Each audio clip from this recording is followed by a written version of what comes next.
BJP किसान मोर्चा का 3 दिवसीय प्रशिक्षण वर्ग का समापन हो गया है और पूरी तरीके से बताया गया है कि कैसे यहां किसानों की बीजेपी के कार्यकर्ताओं को जाकर किलेबंदी करनी है।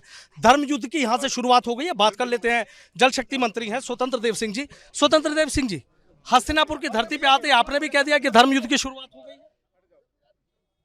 देखिए, हम सबका भारतीय जनता पार्टी में जनसंघ से लेकर आज तक सभी कार्यकर्ताओं का अपना प्रशिक्षण होता है, क्योंकि वैचारिक संगठन है। हम अपनी कार्य पद्धति से चलते हैं, अपने सिद्धांत के अनुसार भारतीय जनता पार्टी आगे बढ़ती है। ये जातिवाद, क्षेत्रवाद, व्यक्तिवाद, वंशवाद, परिवारवाद की पार्टियां नहीं हैं। ये राष्ट्रवाद के लिए काम करते हैं और ये राष्ट्रवाद के लिए काम करते हैं। इसलिए ये प्रशिक्षण हमारा होता है, सभी संगठनों का प्रशिक्षण चल रहा है और उसमें हम सब संकल्प लेकर निकलते हैं कि चुनाव भी लड़ना है 2024 का, सभी चुनाव जीतना है और जीतकर गरीबों की सेवा करना, गरीबों के लिए काम करना है। उनको पक्का मकान देना है, उनको आवास देना है, उनको शौचालय देना है, आयुष्मान का कार्ड देना है, किसान सम्मान निधि, प्रधानमंत्री भी, ऐसे सैकड़ों योजनाएं जो चल रही है उसकी गरीबों को, आदरणीय मोदी जी, योगी जी का जो योजनाएं चल रही हैं वो गरीब तक हमें पहुंचाना है। इसी के लिए हम लोग संगठन में काम आपने कहा था कि विपक्ष और वामपंथी एक हो गए हैं, तो ऐसे में आपको लगता है कि मेरठ की ऐतिहासिक धरती है हस्तिनापुर और यहाँ से जिस धर्म युद्ध की शुरुआत करी तो सीधा संदेश देना चाहते हैं कि इधर पांडव और उधर जो है विपक्ष कौरव की भूमिका? ये आप देखते ही रहते हैं। टीकाकरण का विरोध किए कि बीजेपी का टीका ही है। आज लोग कह रहे हैं तिरंगा लगाएंगे तो दंगा हो जाएगा। कुछ नहीं होने वाला है।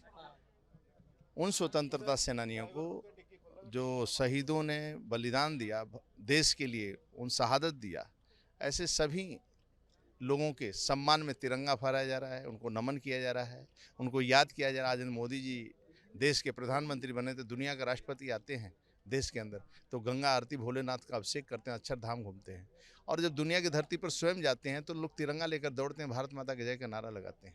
आज शांति के मार्ग पर लेकर जा रहे हैं पूरी दुनिया। योग लोग कर रहे हैं, वृक्षारोपण कर रहे हैं, जल संचय की बात हो रही है। जो जीवन को बचा सकता है वो सभी की बात हम कर रहे हैं। हम आतंकवाद की बात नहीं कर रहे हैं, हम गुंडागर्दी की बात नहीं कर रहे, हम जातिवाद की बात नहीं। इसलिए एक सूत्र में कैसे हम बांध सकते हैं। कांग्रेस को लेकर हमलावर क्यों है? कांग्रेस पर क्या कहना चाहेंगे? देखिए, कांग्रेस ने सरदार पटेल का अपमान किया, सभी स्वतंत्रता सेनानियों का अपमान किया, शहादत में हुए लोगों का अपमान किया था। आज उनका सम्मान 200 मूर्तियों ऊपर आज मोदी जी प्रधानमंत्री बने तो उन मूर्तियों को विश्व से मंगाने का काम किया है। सरदार पटेल की 182 मीटर ऊंची प्रतिमा बनाकर सरदार पटेल का सम्मान किया। पूज्य बाबा भीमराव अम्बेडकर का पंचतीर्थ घोषित करके उनका सम्मान बढ़ाया। आज गरीबों को छत मिल रहा है, आवास मिल रहा है, शौचालय मिल रहा है और सब कुछ मिल रहा है। 80 करोड़ जनता को कोरोना महामारी में भोजन, अन्न सब मिला। ठीक है, बहुत बहुत शुक्रिया। तो देखिए, आपने देखा कि जो स्वतंत्र देव सिंह हैं वो सीधा ये कहकर गए हैं कि हमने संकल्प लिया है कि जो 80 का टारगेट है, यानी मिशन 2024 को लेकर 80 सीटें जीतने का टारगेट दिया गया है और सीधा कहा गया है कि जो कार्यकर्ता हैं वो गांव-गांव किसानों के बीच जाएं और ऐसी मजबूत किलेबंदी करें कि विपक्षी पार्टियां उनके सामने कहीं ना टिक पाएं। और जिस तरीके से आपने सुना कि विपक्षी पार्टियों को और खास तौर से कांग्रेस को लेकर स्वतंत्र देव सिंह ज्यादा आक्रामक नजर आए।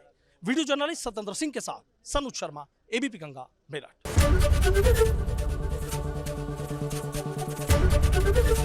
एबीपी गंगा, खबर आपकी, जुबान आपकी।